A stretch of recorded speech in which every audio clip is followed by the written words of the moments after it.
एक रोज शाम के वक्त हिना अपनी माँ के साथ बैठी हुई होती है। तभी वो अपने फोन में अपनी माँ को एक लड़की की फोटो दिखाते हुए कहती है, माँ ये देखो, ये लड़की कितनी मॉडर्न एंड टॉल है, ये मेरे भैया के साथ एकदम फिट बैठेगी। तभी उस घर की बड़ी बहू मानसी वहां आती है। चलिए माँ जी, हिना दीदी खाना लग गया है। बहू यहाँ तो आ, ये देख हम तेरे देवर के लिए रिश्ता.com की साइट पे लड़की ढूंढ रहे हैं, जो कि सुंदर होने के साथ साथ अमीर भी है। अब तेरे गरीब मायके वालों ने दहेज के नाम पर एक दो चीज पकड़ा दी बस, इसलिए अब मैं अपनी छोटी बहू अमीर खानदान की लाऊंगी, जो कि भर भर कर दहेज लाए। हाँ, वो अपनी बड़ी बहू को ताने दे ही रही थी कि तभी उसका छोटा बेटा हितांश एक मॉडर्न लड़की के साथ घर आता है। उन दोनों के गले में वरमाला डली हुई थी। हितांश बेटा, ये लड़की कौन है? माँ ये जूली है और हम दोनों ने शादी कर ली है। क्या तुम दोनों ने शादी कर ली? मैं नहीं मानती इस शादी को। हाँ तो किसे फर्क पड़ता है आपके मानने या ना मानने से? वैसे भी वो कहावत तो आपने सुनी ही होगी कि जब मियाँ बीवी राजी तो क्या करेगा काजी। मैं जानती हूँ, जरूर इस डायन ने ही तुझे भड़काया होगा। मैं इस डायन को हरगिज अपनी बहू नहीं मानूंगी। भले ही आप ना मानो, लेकिन लीगली तौर पर मैं ही तो हूँ आपकी बहू। इसलिए अब जल्दी से जाइए और आरती की थाली लाकर मेरा गृह प्रवेश कीजिए। सास बेमन से अपनी नई बहू का स्वागत करती है। जूली हितांश के साथ अपने कमरे में चली जाती है। हे राम, माँ अपनी इस नई छैल छबीली के तेवर देखे, इसके तो रंग ढंग ही अलग है, बड़ा ही घमंड है इसमें। तू चिंता मत कर बेटी, कल इसका ससुराल में पहला दिन है, तुम देखना अगर मैंने भी इसका घमंड चूर चूर नहीं किया तो। अगले दिन सुबह हितांश के पिता यानी जूली के ससुर अपनी पत्नी से कहते हैं, विमला देखो तो, सुबह के 10 बजने को हैं और ये नई बहू अभी तक अपने कमरे में सोई पड़ी है, और आज इसका रसोई में पहला दिन है और ये अभी तक अपने कमरे में है। तुम रुको जी, अभी मैं इसकी खबर लेती हूँ। नई बहू, अरे ओ नई बहू। कुछ देर बाद जूली वहां आती है। क्या बात है मम्मी जी, क्यों सुबह सुबह इस घर को मच्छी बाजार बनाकर रखा है? छोटी बहू, ये क्या तरीका है अपनी सास से बात करने का? हितांश, हितांश जरा बाहर आना तो। अब क्या हुआ जूली डार्लिंग? तुम चुपचाप से अपने बाप को समझा लो कि वो मुझसे तमीज में रहकर बात किया करे। पिताजी, आपने सुना जूली ने क्या कहा? नालायक, इस दिन के लिए पैदा किया है क्या तुझे कि तू अपनी बीवी का जोरू का गुलाम बन जाए? बस आपसे ही सीखा है पिताजी। जूली की सास खाने की लिस्ट नई बहू के हाथ में देती है और कहती है, ये ले, ये तेरी पहली रसोई की लिस्ट है। आज तुझे ये सब खाना हम सबके लिए बनाना है, और हाँ, उसके बाद किचन की साफ सफाई भी कर देना। सासू माँ, ना तो मैं खाना बनाऊंगी और ना ही सफाई करूंगी। बहू आई है घर में, कोई काम वाली बाई नहीं जो उसे आते ही काम बता दिए। भले ही ससुराल में मेरा पहला दिन हो, लेकिन इस पहले दिन से अब आप लोगों की जिंदगी बदलने वाली है। तो मेरी प्यारी ननद जी, पहले तो आप इस घर की साफ सफाई करोगी, और सासू माँ आप बनाएंगी खाना, और वो भी मेरी पसंद का। मैं ये सब नहीं करूंगी, समझी? देवरानी जी, ये सब क्या कह रही हैं आप? हम इस घर की बहू हैं और ससुराल वालों का ख्याल रखना हमारा फर्ज है। जेठानी जी, इन जैसे फर्जी लोगों के लिए काहे का फर्ज? इनके साथ तो यही होना चाहिए। बड़ी जुबान चलती है तेरी, मैं तो तुझे छत से धक्का ही दे दूंगी, फिर तू भूतनी बनकर भटकती रहना। और ये हो गई आपकी कही बातों की सारी रिकॉर्डिंग। अब अगर सासू माँ आप लोगों ने मेरी बात नहीं मानी ना, तो मैं पुलिस स्टेशन जाकर आप लोगों के खिलाफ दहेज उत्पीड़न के साथ ही जान से मारने की धमकी के जुर्म में सबको जेल में बंद करवा दूंगी। इसलिए जो मैं कहती हूँ वैसा ही करो चुपचाप से। नहीं नहीं बहू, ऐसा कुछ मत करना, तुम जो कहोगी हम वो करेंगे। इसके बाद जूली उन सबको काम पर लगा देती है। ननद जी, जरा जल्दी हाथ चलाइए, नहीं तो। नहीं नहीं मेरी प्यारी भाभी, भाभी मैं करती हूँ ना, आप आराम से बैठो सोफे पर, और किसी चीज की जरूरत हो तो कहना। सासू माँ, खाना बना या नहीं? अब हमें कल तक का वेट करना होगा क्या? बस बहू रानी तैयार है। थक हार कर ननद सफाई करके वहीं फर्श पर ही लेट जाती है, जिसे देख जूली कहती है, अब यहाँ क्यों रायते की तरह फैल गई? जाओ उठो और मेरे कपड़े पड़े हैं, उन्हें धोकर आओ। तुम रहने तो ही ना देवरानी जी, कपड़े मैं धो देती हूँ। नहीं, कोई जरूरत नहीं, मैंने कहा ना आज आपका छुट्टी का दिन है, आप कुछ नहीं करेंगी। उधर सास पसीने से तरबतर होकर रसोई से बाहर आती है और सबके लिए खाना लगाती है। उफ, ये कोई खाना है? इसकी तो शक्ल देखकर ही खाने का मन नहीं कर रहा। ले जाओ ये खाना, मुझे नहीं खाना, मैं अभी अपने लिए कुछ बाहर से ऑर्डर कर रही हूँ। लेकिन बहू, मैंने इतनी मेहनत से बनाए हैं, पूरे 2 घंटे लगे हैं मुझे रसोई में खड़े हुए। तो मैं क्या करूं? आप ससुर जी ये खाना ले जाकर बाहर कुत्तों को डालाना, और आपको जो मैंने सब्जी लाने का काम दिया था, क्या वो आपने कर दिया? हाँ बहू, मैं बाजार से सब्जियां ले आया हूँ। Very good. अच्छा लिसन, शाम को मैंने घर पर पाजामा पार्टी ऑर्गेनाइज की है, तो अब आप तीनों जाओ और जल्दी से जाकर शाम के खाने की तैयारी करो। इसके बाद वो तीनों किचन में जाते हैं। हिना रोते हुए अपनी माँ से कहती है, माँ, ये नई भाभी हमारे साथ ऐसा क्यों कर रही है? बड़ी भाभी ने तो कभी हमारे साथ ऐसा नहीं किया। हमारा किया हमारे सामने आ रहा है बेटी। हमने जो बड़ी बहू के साथ किया है उसी की सजा हमें मिल रही है। तभी जूली, हितांश और मानसी भी वहां आ जाते हैं।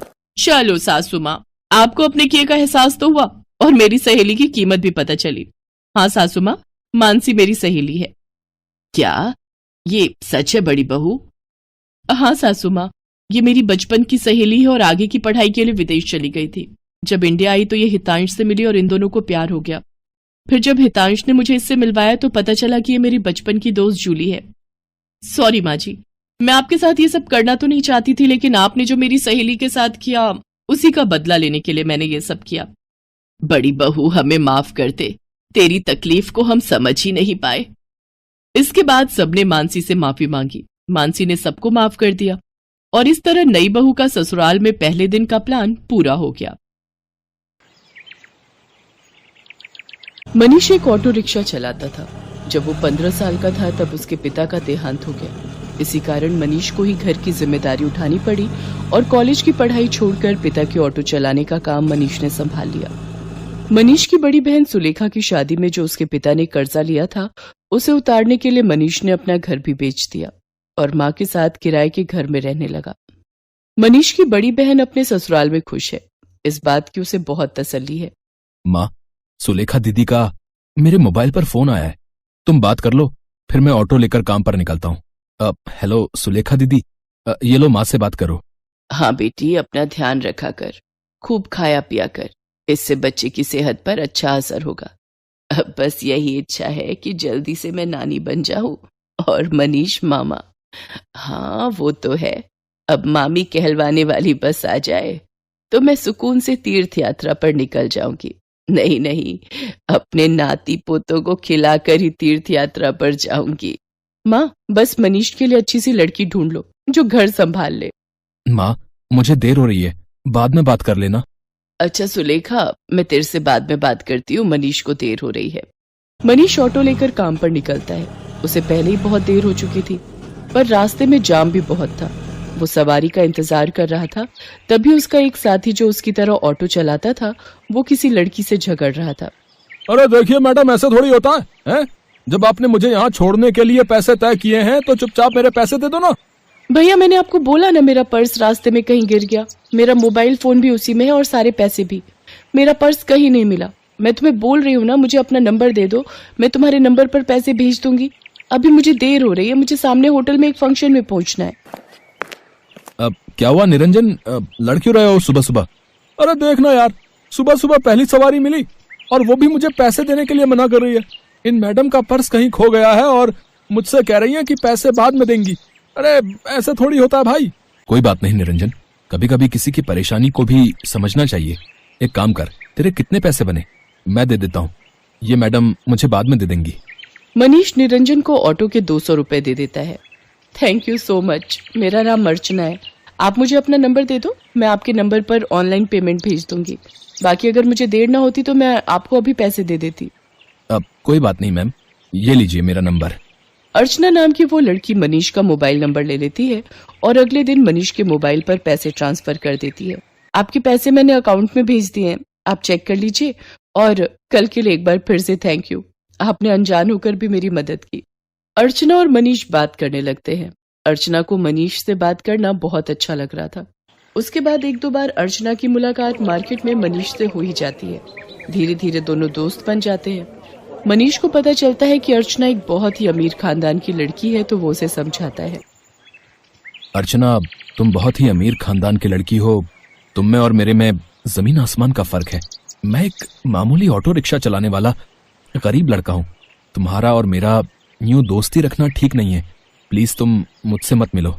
तुम ना मिलने की बात कर रहे हो, पर आज तो मैं तुम्हें अपने प्यार का इजहार करने आई थी। मैं तुम्हें बहुत पसंद करती हूँ मनीष। मैं अपनी आगे आने वाली पूरी लाइफ तुम्हारे साथ मिलकर जीना चाहती हूँ। कहते कहते अर्चना फूट फूट कर रोने लगती है और मनीष उसे गले लगा लेता है। अर्चना अपने मम्मी पापा से इस बारे में बात करती है और जबरदस्ती मनीष से शादी करने के लिए मना लेती है। इधर मनीष भी अपनी माँ और बहन से इस बारे में बात करता है और एक शुभ मुहूर्त में दोनों की शादी हो जाती है। अर्चना का स्वभाव बहुत अच्छा था। उसे इस बात से कोई फर्क नहीं पड़ता था कि उसकी ससुराल गरीब है। ना ही उसने कभी इस बात की कोई शिकायत की। अर्चना, अब तुम मेरे साथ शादी करके खुश तो हो ना? हाँ मनीष, मैंने तुम्हें दिल से प्यार किया है। मैं तुम्हारे साथ बहुत खुश हूँ। माँ जी, सुलेखा दीदी सब मुझे कितना प्यार करते हैं। मुझे तो महसूस ही नहीं हुआ कि मैं अपना घर छोड़कर आई हूँ। तभी अर्चना की सास भी आ जाती है। जीती रहो बहू, हम बहुत भाग्यशाली हैं कि इस घर को तुम्हारे जैसी बहू मिली। अर्चना भाभी, ये देखो, मैं आपके लिए नई साड़ी लाई हूँ। आज आप शाम को कीर्तन में यही पहनना। सुलेखा दीदी, ये साड़ी तो बहुत सुंदर है, ठीक है, पर एक शर्त पर। आज आप मुझे खुद तैयार करोगे, प्रॉमिस? अर्चना की बातें सुनकर सुलेखा की आंखों में आंसू आ जाते हैं। उसने कभी सोचा ही नहीं था कि उसे इतनी प्यारी भाभी से इतना प्यार और सम्मान मिलेगा। सचमुच कुछ ही दिनों में अर्चना ने सबके दिल में एक अलग जगह बना ली। अब तो अर्चना के बिना कोई भी नहीं रहता था। सुलेखा के बेटा पैदा होता है। इधर अर्चना भी गर्भवती हो जाती है। अर्चना के मां बनने के बारे में जब उसके मम्मी पापा को पता चलता है तो वो उसे मिलने के लिए उसके ससुराल आते हैं। पर अर्चना का घर देखकर दोनों ही मुंह बनाने लगते हैं। अर्चना, तुम अपने मम्मी पापा के पास बैठो, रसोई से चाय और नाश्ता मैं ले आती हूँ। क्या बात है अर्चना, तुम इस हालत में भी घर के काम खुद ही करती हो? तुम्हारे घर में कोई नौकर चाकर नहीं है क्या? कैसी बातें करती हो ललिता तुम जानती भी हो तुम्हारी बेटी किस घर में ब्याही है। यहाँ 2 वक्त की रोटी खाने के लिए भी सोचना पड़ता है। एक टाइम की सब्जी दूसरे टाइम खाते होंगे ये भला क्या नौकर चाकर रखेंगे? नहीं पापा, ऐसी कोई बात नहीं है। माँ जी और मनीष ने तो मुझे कई बार कहा है कि मैं घर में कोई काम वाली रख लूं, पर पूरा दिन मैं घर पर होती हूँ, मेरा भी मन नहीं लगता। और फिर मैं तो कुछ भी नहीं करती, सारा काम माँ जी ही करती है, मुझे उठने ही नहीं देती। ये लीजिए चाय। अर्चना, तुम्हें ये समोसे बहुत पसंद है ना? मैं ये भी हलवाई से खरीद लाई हूँ, अपने मम्मी पापा को भी दो। नहीं नहीं, मैं ऑयली फूड कम खाती हूँ। और अर्चना, तुम भी ये सब मत खाया करो। तुम्हें इस टाइम में जूस, फ्रूट्स ये सब लेना चाहिए। बहन जी, आप तो समझदार हैं।